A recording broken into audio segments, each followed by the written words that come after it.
Hello, ladies and gentlemen. This is Adam Burns, the Wealthy Son, and today I learned some very, very valuable lessons. And these are lessons that I will never, ever forget. Today I worked out for the very first time in a long time. And the reason why that is because as an adult, it has been very de-edifying to go to the gym and work out. Because typically when I go to the gym, I start off slow. Because you always hear people say pace yourself. So I confuse pace myself with going slow.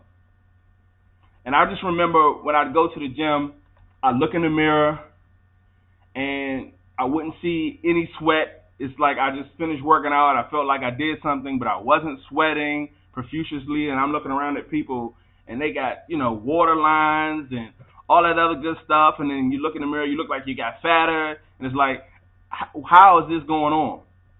And I decided, this working out thing just may not be for me. Maybe I'm just doing something wrong. So I would eventually end up quitting because of the way it made me feel after working out.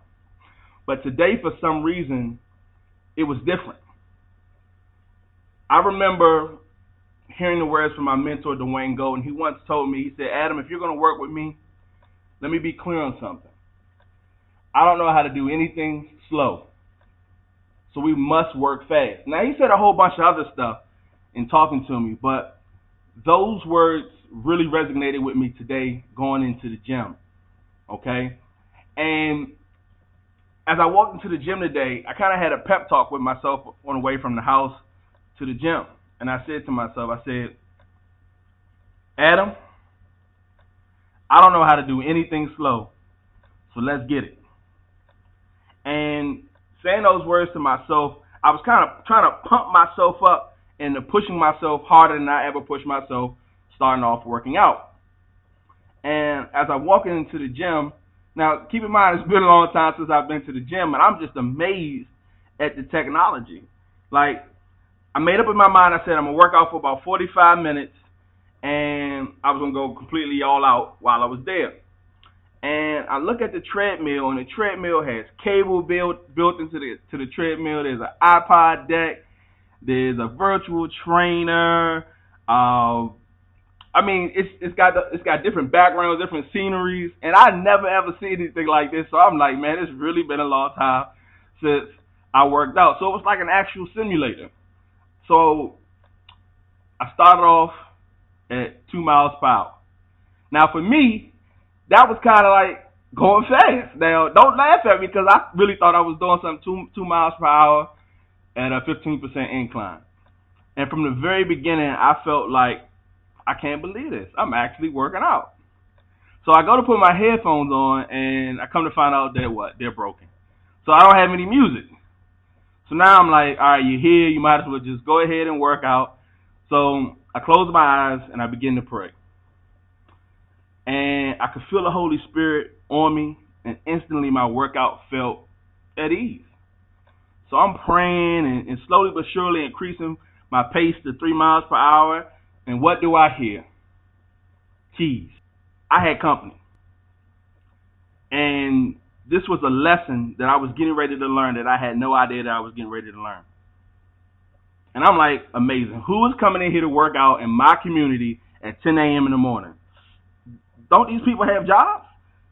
So I start losing focus, and I'm conscious about how I look working out. Is my pace fast enough? Are my shorts riding up? Am I sweating hard enough? And in result, I actually felt like my workout was killing me. So I kept my pace but took off the incline. And when I looked around, it was just the cleaning people. I can't believe I knocked myself off course because I was worried about who was watching. At this point, I had a revelation. I had to follow the model of my pastor, Dr. Michael Freeman, and divorce myself of opinions of those around me. So I did just that. And instead of slowing down, I kicked it up to 4.0. Okay? That's 4 miles per hour. And I feel like I'm rolling. But I started off, walking, which I thought was pretty good. And it turned into a race walk. So slowly but surely, I'm turning into a jog. But a mile into it, I felt like I was going to fall off the treadmill. And lo and behold, I was getting ready to learn another life lesson. Instead of quitting, I moved my accelerated pace back down to 3.0. So now I'm going 3 miles per hour, and I felt like what before was a good pace had just gotten even easier. I was still going to achieve my goal, and it felt easy on my body. So I'm back to my race walk, and as I'm looking at my monitor at the simulated track, I knew I was getting closer on, the lap that I was on, and I'm starting to feel exhausted, but very empowered. And I was like, please, God, I just want to knock out another mile. And a voice spoke to me and said, you're tired, but you better knock out this last mile. And I was like, the time's going to pass anyway, so I just need to pick up the pace. And I was like, if I pick up the pace, I'll get there faster. So at this point, I changed a 45-minute workout into a distance workout. So I wasn't necessarily concerned about the time at this point. So now I psyched myself up to going 4.4 miles per hour. My heart rate is like 180, 185. And I see the simulated track progress monitor moving way faster.